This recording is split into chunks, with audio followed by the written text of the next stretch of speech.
Hoggaaminta iyo dhaqanka bulshada, saamaynta diinta Islaamka. Sida camalka iyo dhaqanka bulshada uu saamayn ugu yeesho hoggaaminta iyo xaaladda guud ee dadku ku nool yihiin. Hoggaanka wanaagsan waa nimco.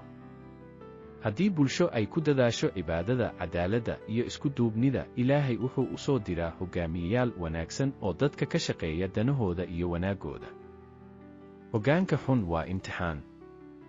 Marka dadku ku dhacaan dembiyo waaweyn sida kala qoqobka, xaasidnimada, iyo dulmiga, Ilaahay wuxuu ku imtixaamaa hoggaamiyeyaal aan ka shaqayn danta dadka, kuwaas oo mararka qaar dhib badan ku keena bulshada. Sida Soomaaliya loogu dabaqo kala shaki iyo kala fogaansho. Soomaaliya waxaa ka jira kala qoqobid iyo is-aaminaad la'aan oo keentay in dadka badankood aysan si wada jir ah ugu shaqayn wanaagga dalka. Ka faa'iidaysiga shisheeyaha. Dad badan ayaa doorbidaya inay shisheeye ku tiirsanaadaan halkii ay isku tashan lahaayeen ama si isku duubni leh ugu shaqayn lahaayeen horumarka iyo nabadda. Siyaasadda xun. Siyaasiyiin badan ayaa ku mashquulsan dano gaar ah oo aan dan u ahayn shacabka, taas oo keentay in dadka aan u qalmin hoggaanka loo dhiibo. Halka diinta Islaamka ku salaysan. Dib ugu noqoshada cibaadada iyo toosinta camalka.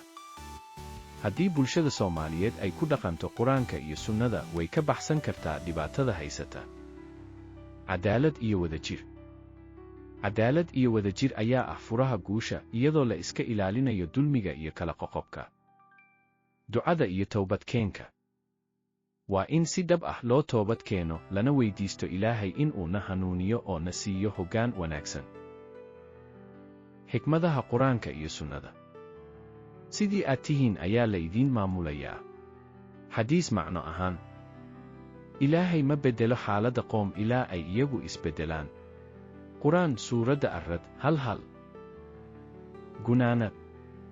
Soomaaliya waa dal hodan ah oo leh dad karti badan, laakiin qabyaaladda iyo colaadaha sokeeye ayaa halis weyn ku haya jiritaankeena.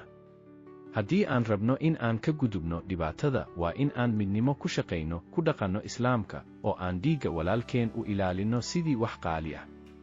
Nabadda iyo wadajirka waa furaha horumarka iyo badbaadada ummadda Soomaaliyeed.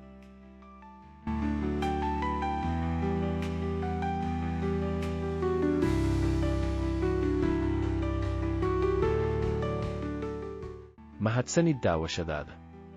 Fadlan ha hilmaamin inaad like iyo subscribe dhahdo si aad ula socoto muuqaallo kale oo faa'iido leh.